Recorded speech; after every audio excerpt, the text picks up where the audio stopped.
제가 작년, 벌써 1년이 됐네요. 작년 2019년 4월에 미국 그 서부의 그 퍼시픽 크레스트 트레일이라는 그 PCT 트레일 많이 들어보셨죠, 여러분들? 혹시 그 와일드라는 영화 보신 분 계세요? 네, 보면은 그 PCT에 대한 얘기가 자세히 나오죠. 보면은 멕시코 국경에서부터 이제 카나다 국경까지 쭉 종주를 하는 계략 소개는 여러분들 혹시 그 흥미 있으신 분들을 위해서 전반적으로 PCT를 걷는 방법들이라든지 여러 가지 행정 절차 뭐 이런 거 하고 뭐 그 운행 기록 뭐 사진 간략히 뭐 이렇게 소개를 하겠습니다. 저는 사실 뭐 PCT를 간다 하면은 누구는 뭐 인생에 뭐 새로운 의미를 찾는다든지 뭐 거창한 의미를 갖고 뭐 이렇게 얘기를 하는데 사실 저는 딱 두 가지였습니다. 사실 호기심이죠. 제일 제가 궁금했던 거는 미국 서부의 그 광활한 야생과 대자연을 한번 좀 보고 싶었어요. 그 다음에 개인적으로 한번 꼭 올라가 보고 싶었던 북미 본토에서 제일 높은 산이죠. 위트니 산을 한번 올라가 보고 싶었는데 사실 그 위트니 산은 PCT 트레일에 포함되지는 않아요. 그 근방에 있는데 어쨌든 저는 이 두 가지에 대한 호기심이 있었습니다. 그래서 그런 계기로 PCT를 시작했고 사실 저는 뭐 남들 4,300km 뭐 이렇게 얘기하는데 사실 저는 백두대간 뭐 엉간승심이었죠. 사실 뭐 지리산 몇 번 가본 정도밖에 없었는데 좀 뭐 무모하게 한번 덤벼봤죠. 보면은 PCT 제가 다녀온 대상지는 이렇게 퍼시픽 크레스트 트레일이라고 해서 이제 미국의 국립 트레일이고요. 전체 길이는 약 4,300km가 됩니다. 그래서 멕시코 그러니까 샌디에고 근방에 있는 캠퍼라는 그 작은 국경 마을입니다. 거기 국경에서부터 저 카나다 그 브리티시 컬럼비아주의 그 매닝 파크라는 데까지 4월 16일 날 시작해가지고 9월 4일 날 끝냈습니다. 그래서 방향은 남쪽에서 북쪽으로 갔고 트루 하이킹이라고 그러죠. 한 번에 시작해서 한 번에 끝나는 걸로 했고 솔로 하이킹으로 저 혼자서 쭉 종주를 했습니다.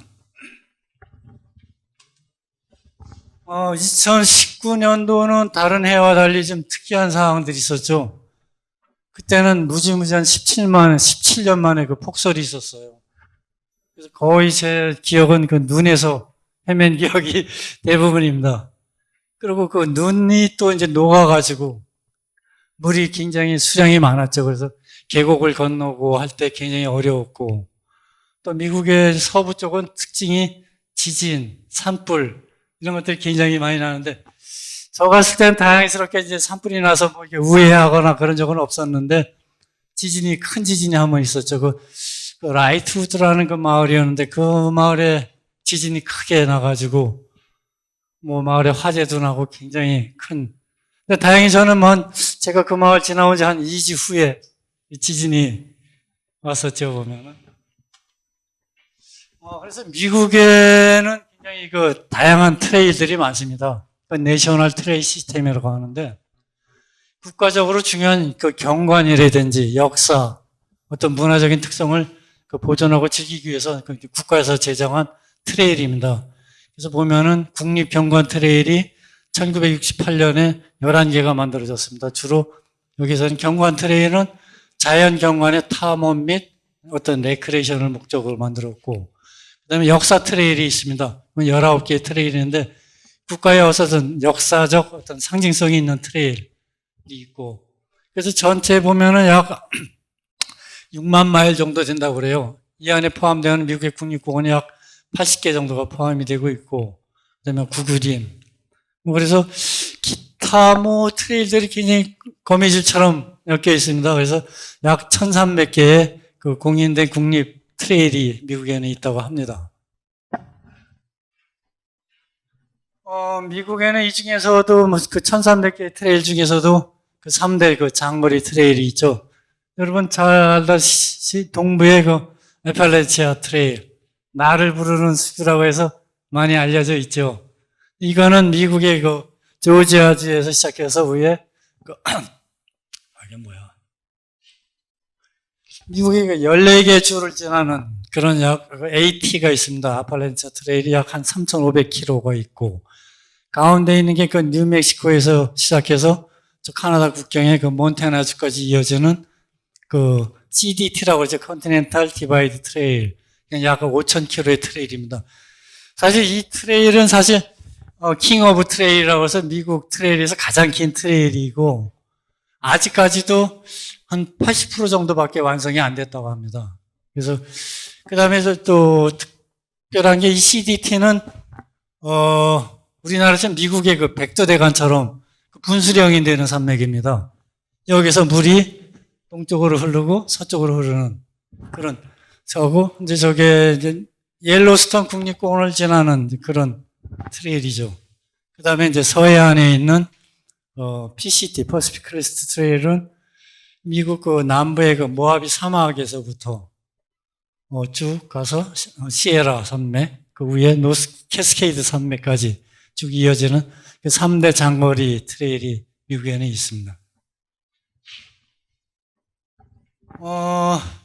PCT는 크게 보면은 캘리포니아, 오리건, 워싱턴 크게 3개의 주를 지나게 됩니다.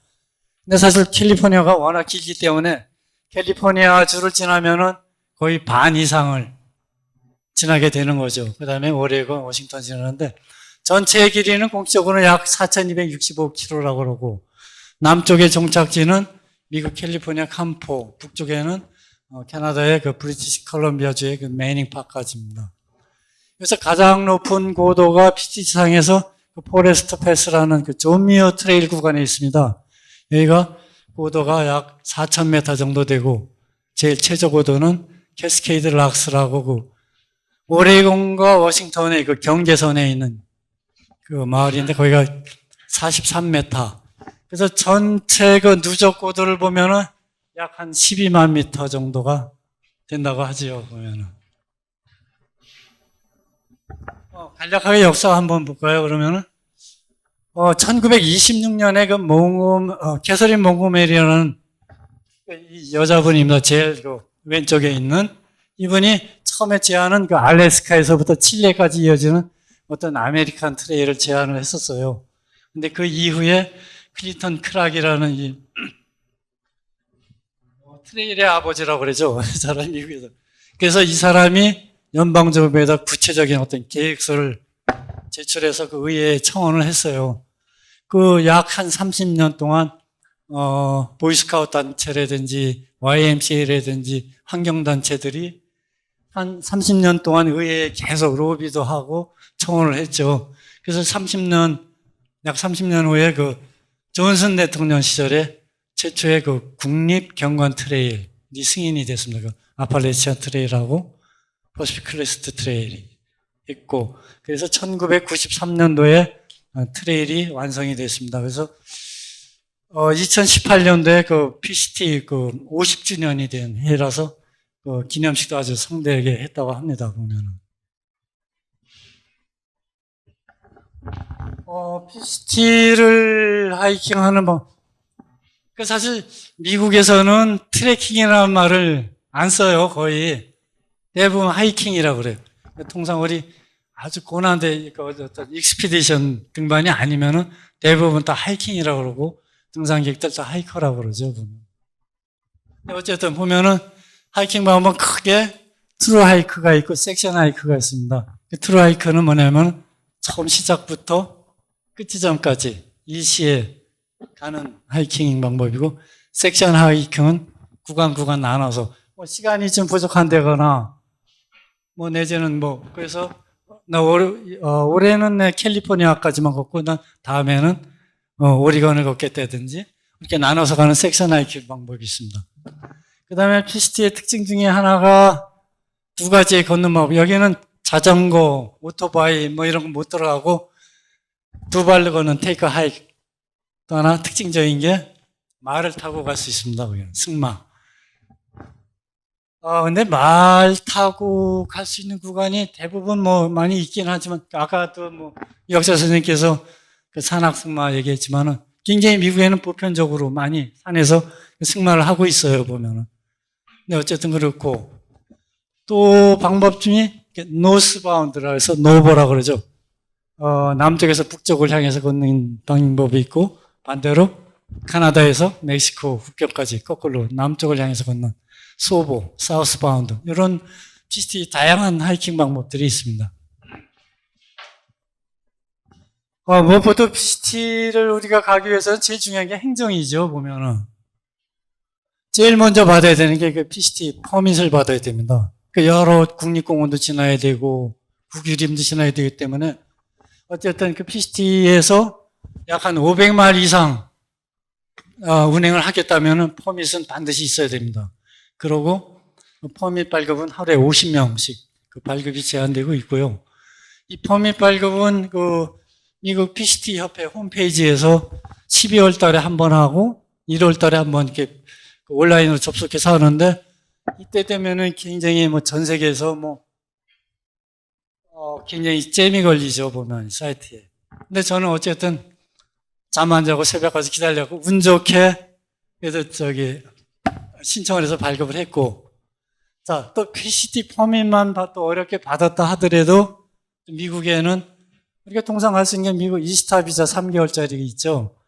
근데 워낙 여기는 거의 한 6개월 정도, 짧게 4개월에서부터 6개월까지 기간이 필요하기 때문에 별도로 그 B1B2 비자를 받아야 됩니다. 그래서 이건 뭐 별도 또 대사관 가서 인터뷰를 해야 되는데, 방문 목적이 좀 분명하고, 뭐 그렇다면 뭐 발급하는데 크게 문제는 없으리라고 생각해요. 그 다음에 산길을 통해서 이제 카나다로 들어가야 하기 때문에 거의 뭐 국경 어떤 사무소도 없고 그렇기 때문에 미리 카나다의 그 PCT 퍼밋, 그 엔트리 퍼밋을 또 받아야 되고, 그 다음에 캘리포니아 쪽에 워낙 또 산불도 많고 하기 때문에 캘리포니아 그 캠프파이어 퍼밋을 받아야 돼요. 이 퍼밋 받고 이제 모닥불도 피울 수 있고 이제 지정된 구역에서. 어쨌든 이런 행정 절차가 필요하죠, 보면은. 근데 사실 쉽지는 않아요, 보면은. 근데 굉장히 저는 사실 운이 좋았습니다. 예. 이제 우리가 워낙 이제 장거리를 가야 되고 재보급이라는 게 상당히 필수적이죠, 보면은. 근데 사실 뭐 이 재보급 계획을 이렇게 한번 세워보기도 하고 뭐 당연한데, 이거는 우리가 산에 가기 전에 우리 인도어 클라이밍이라고 그러죠, 보면은. 그런 개념으로 내가 가는 길 한번 상상해 보면서 그 마을에 뭐가 있고 뭐 그런 거 하면 굉장히 재밌더라고요, 보니까는.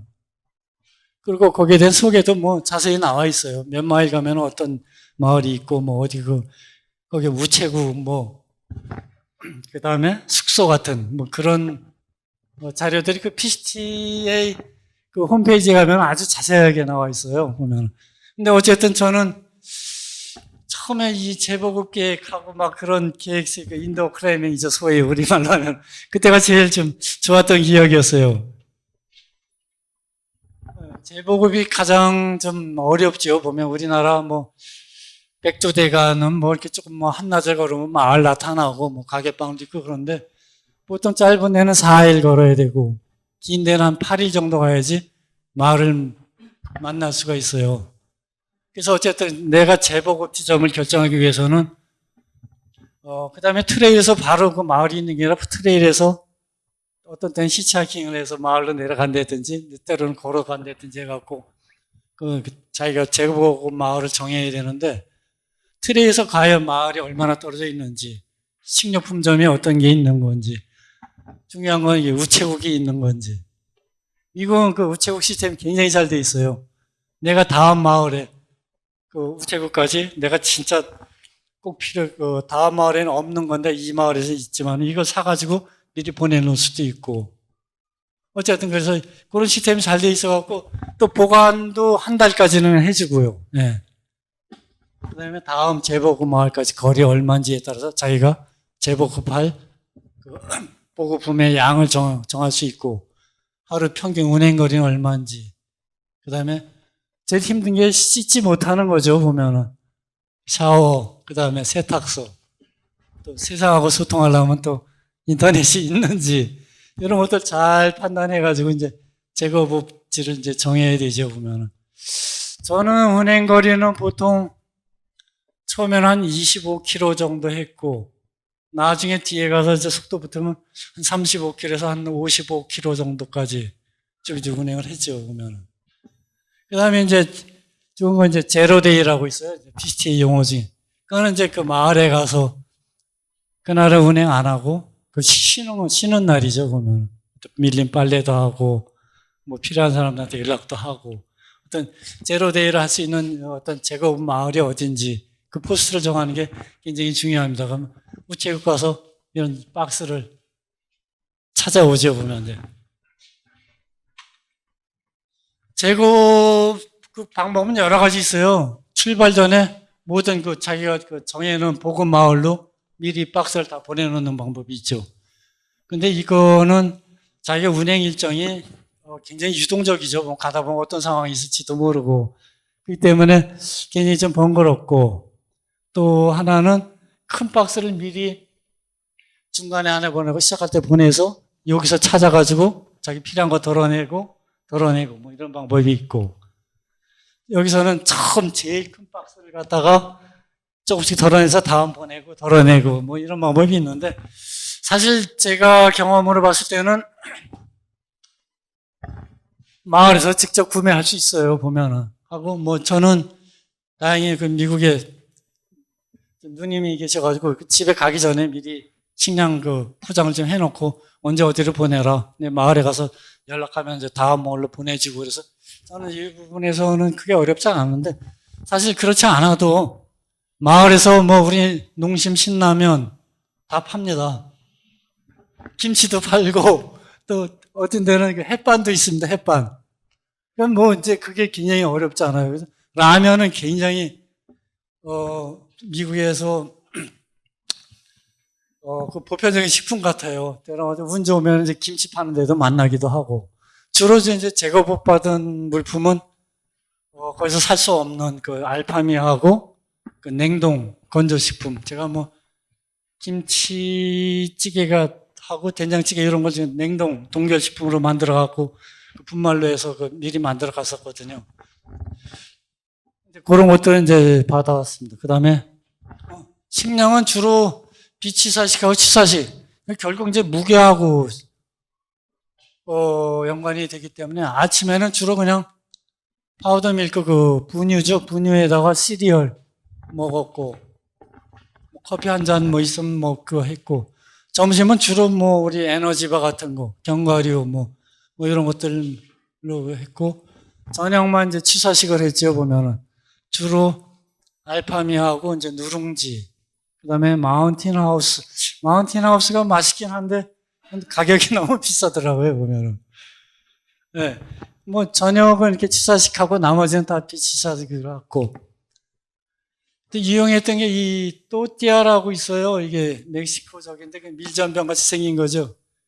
여기는 뭐 아무거나 싸 먹으면 돼요. 둘둘 말아서 뭐 햄을 넣어서 먹어도 좋고 참치 캔 넣어서. 이게 굉장히 점심 때는 이용하더라고요, 보니까는. 한 두 개만 말아 먹으면은 배가 아주 굉장히 든든하죠, 보면은. 그다음에 굉장히 이제 또 사람들이 궁금해하는 게 어떤 장비. 뭐 이것도 여러분들 다 잘 아시는 걸 겁니다. 어떤 생존 필수장비가 사실 필요해요, 보면. 제일 중요한 게 내비게이션입니다. 저는 처음에 미국에 한 보름 일찍 갔어요. 근데 거기서 이제 까불고 놀러 다니다가 전화기를 잊어버려가지고 다시 거기서 이제 휴대폰을 사가지고 다시 옛날 때에 딱 개통하는데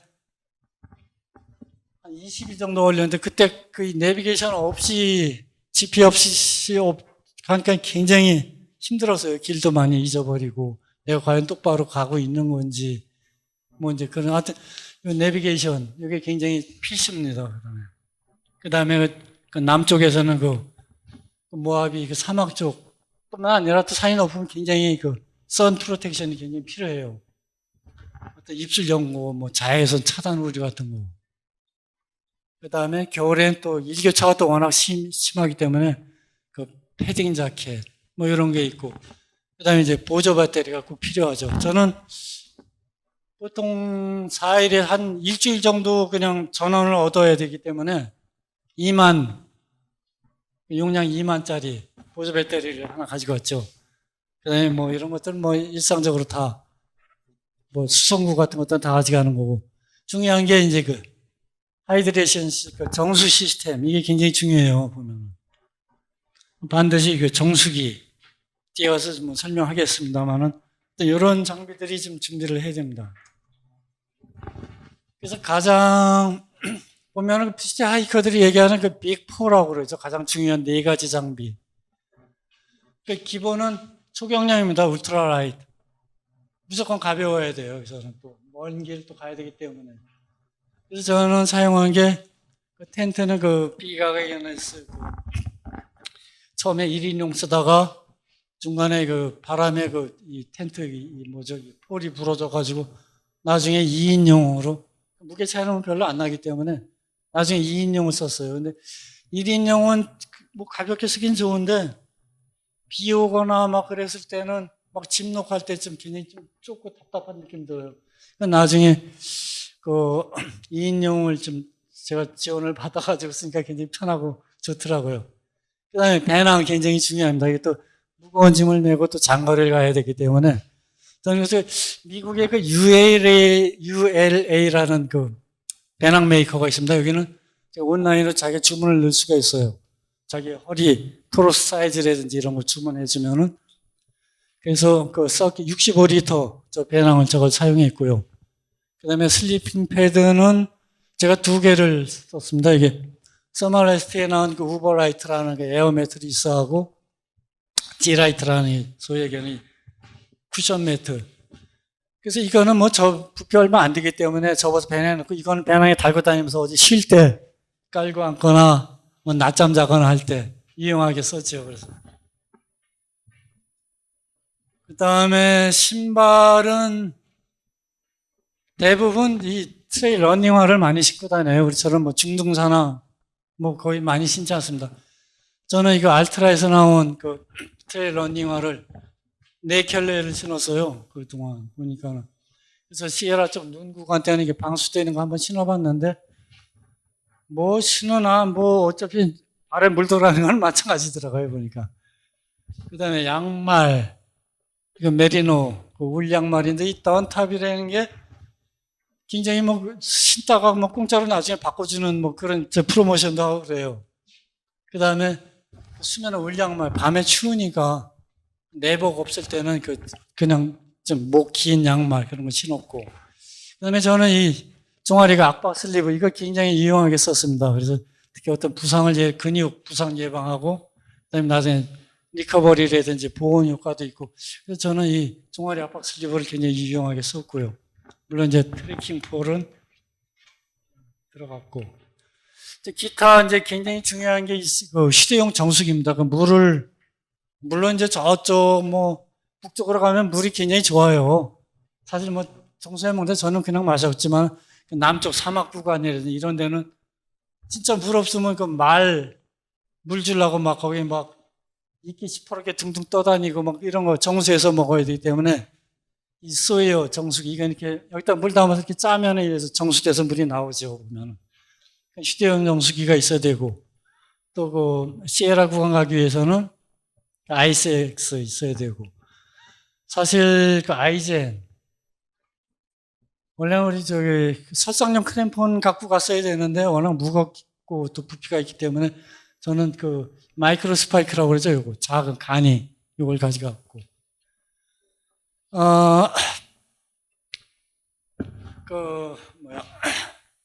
시에라 구간 이거 존미어 구간 갈 때는 재밌는 게 이 베어 캐니스 곰통이라고 그래요. 이건 반드시 휴대를 해야 됩니다. 여기 곰통인데 여기에 모든 식품, 그 다음에 뭐 냄새나 향기 나는 거, 치약, 화장품,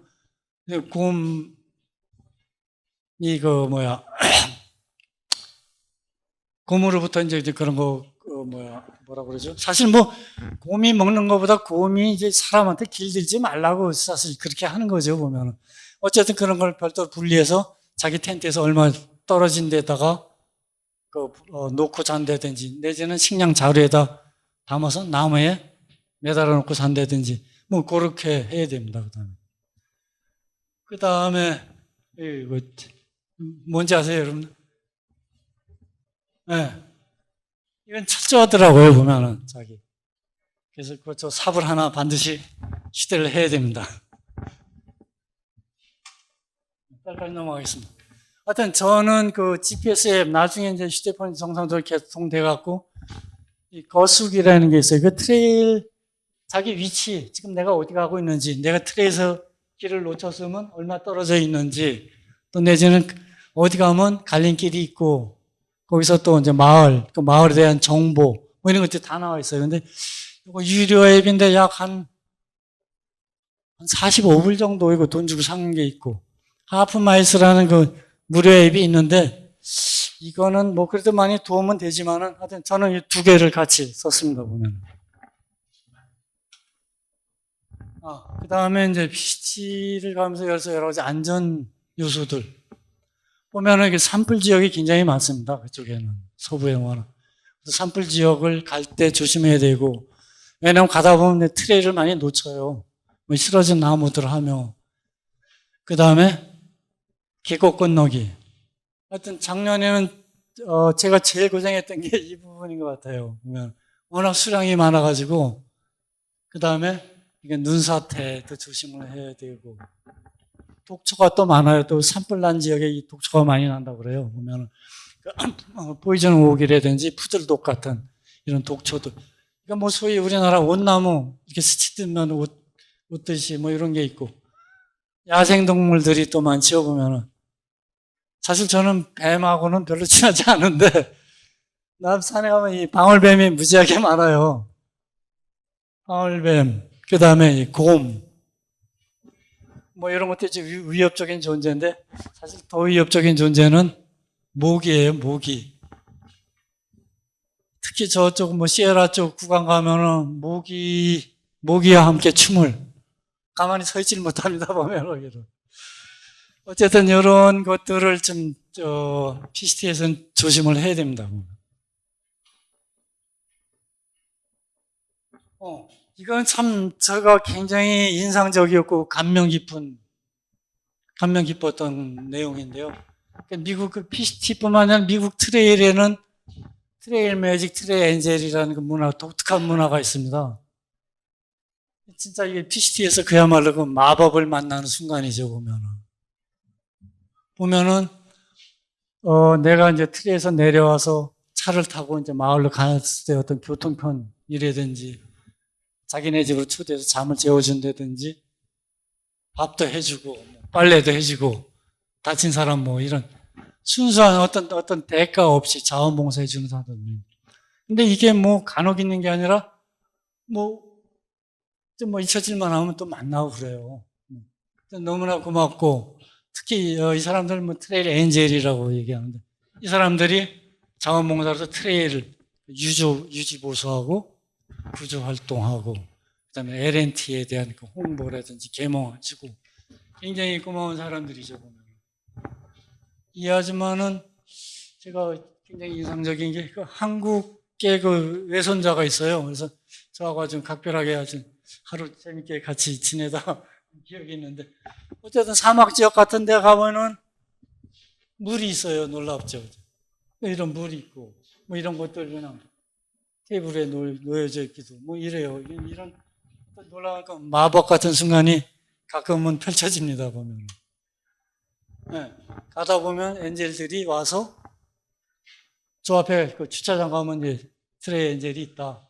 아무 이렇게 여기서 햄버거도 구워주고 핫도그도 만들어주고 과일, 뭐 물 같은 거 보충하게 해줄 수 있고 굉장히 저는 가장 인상적이었어요. 우리나라 최근에 뭐 백두대간이니 뭐 이런 트레일 문화가 이제 많이 이제 보급이 되는데, 우리도 이런 문화를 한번 좀 이렇게 만들어 갔으면 좋겠어요, 보면. 굉장히 좀 인상적이었어요.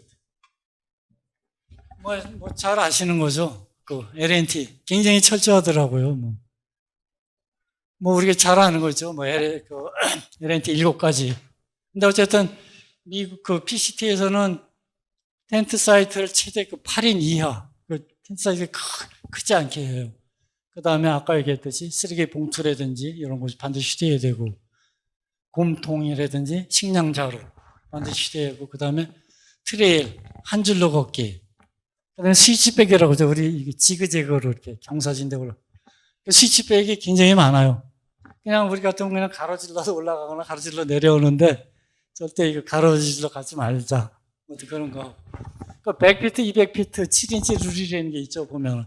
자, 야영은 물가에서 100피트면 약 한 30m 정도 되는 것 같아요. 떨어져 하고, 용변은 200피트에서 하고, 그 다음에 음식물 처리나 용변은 7인치 어떤 깊이를 파가지고 처리를 해라. 뭐 이런 것들이 있죠.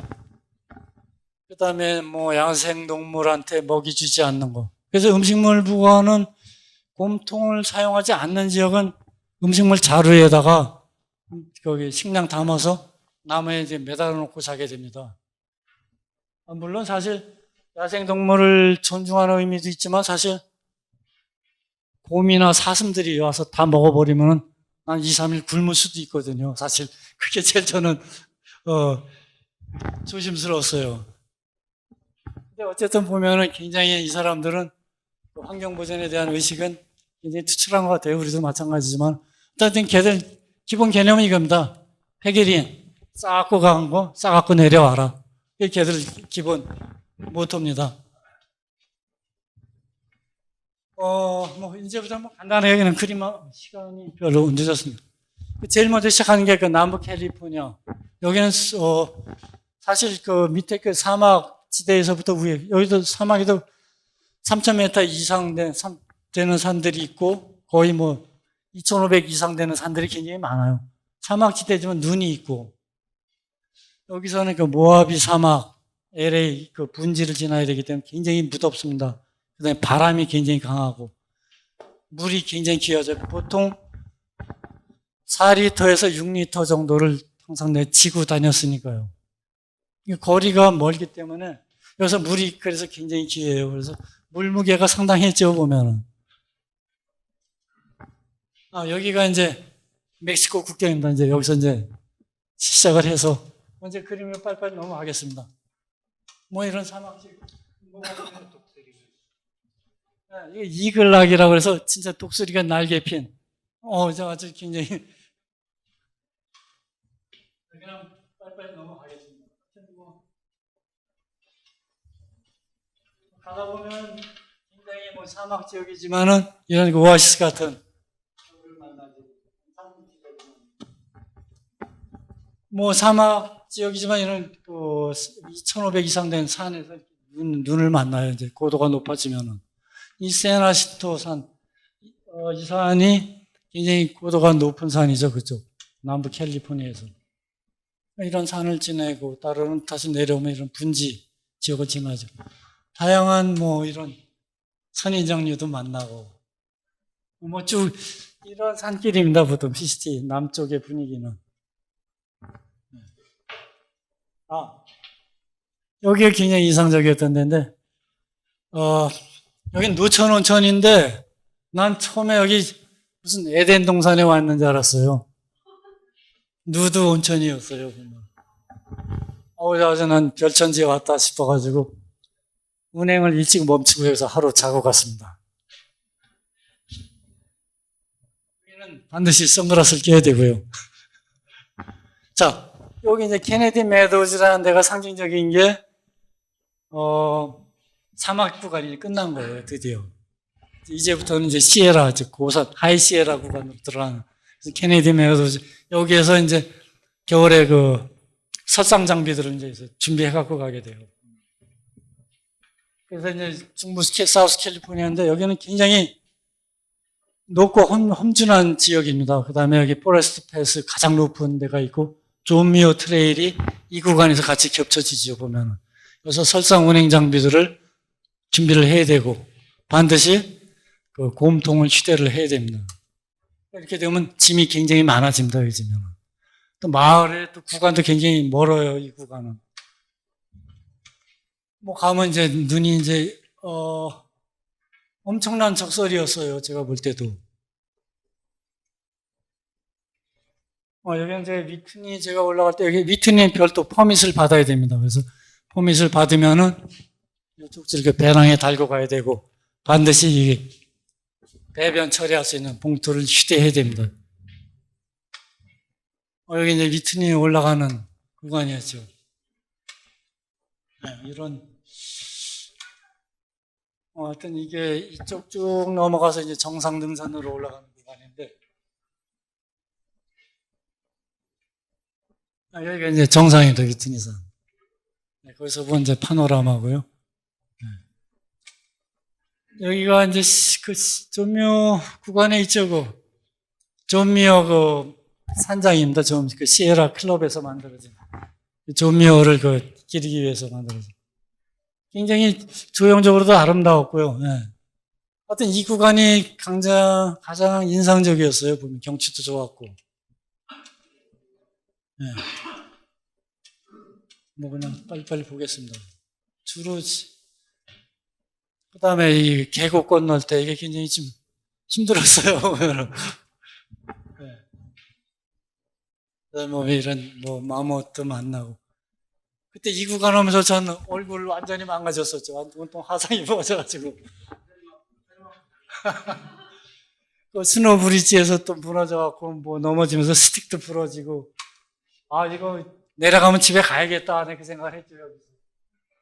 그때 마침 이제 거기 지나서 요세미티 밸리로 이제 제보고 바로 내려와 멀리 하프돔하고 좌측으로 엘케 피탄이 보이죠. 그 다음에 이제 북부 캘리포니아 여기 굉장히 뜨겁고 화산지대 화산 활동을 만든 그 퇴적암지대입니다. 그래서 여기에 PCT 중간 지점이 있고요. 그냥 그림으로 그냥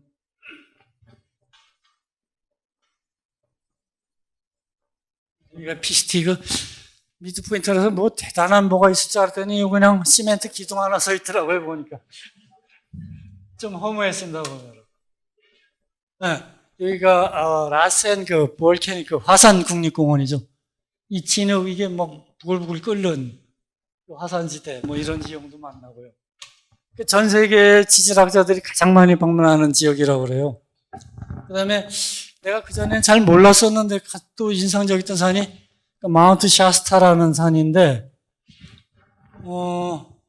굉장히 좀 누군가 이 산을 이렇게 얘기했대요. 그 신처럼 외롭고 겨울의 달처럼 하얀 산이다. 뭐 이렇게 어떤 시인이 이렇게 묘사를 했다고 합니다. 여기가 이제 드디어 캘리포니아 끝나고 이제 오리건으로 들어가죠. 근데 오리건은 굉장히 아름다운 호수하고 산림지대 굉장히 울창합니다. 그 다음에 물론 이제 상대적이긴 하지만 오리건 하이웨이라고 해서 캘리포니아나 뭐 다른 구간에 비해서 굉장히 길이 평탄해요. 그래서 여기는 빨리 속도를 내서 갈 수 있는 구간이라서 오리건 하이웨이다 뭐 이렇게 하고 그 오리건주의 유일한 국립공원은 크레이터 레이크 있죠. 여기도 뭐 제퍼슨 산이라든지 마운티 후드산 큰 산들이 많이 있습니다. 이런 알파카에 뭐 짐 싣고 하이킹하는 사람들도 많이 있고요. 또 오리건 숲이 굉장히 아름다웠어요. 보면. 저게 마운트 샤스타산입니다. 뭐 조금 뭐 이런. 여기가 이제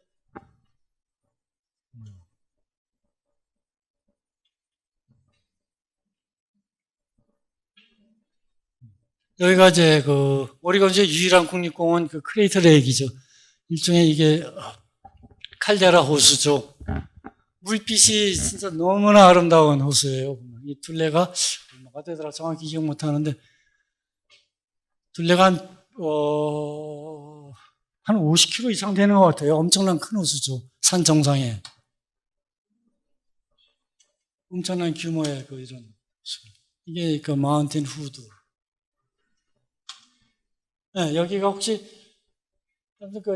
와일드라는 영화 보면 신들의 다리 셰릴 스트레이드가 여기서 PCT 일정을 끝내는 데죠. 이 브리티시 강을 건너면 워싱턴주가 이제 시작이 됩니다. 워싱턴주 특징은 굉장히 거칠어요. 산들이 노스케이드 산맥인데 그다음에 날씨가 굉장히 변화무쌍하고요. 여기 여러분들 잘 아시는 그 레이니어 산도 지나게 되고 그 베이커 산도 지나게 됩니다. 산에 이런 특이한 지형들이 많죠. 보면 아름다운 호수가 또 굉장히 많아요. 또 여기는.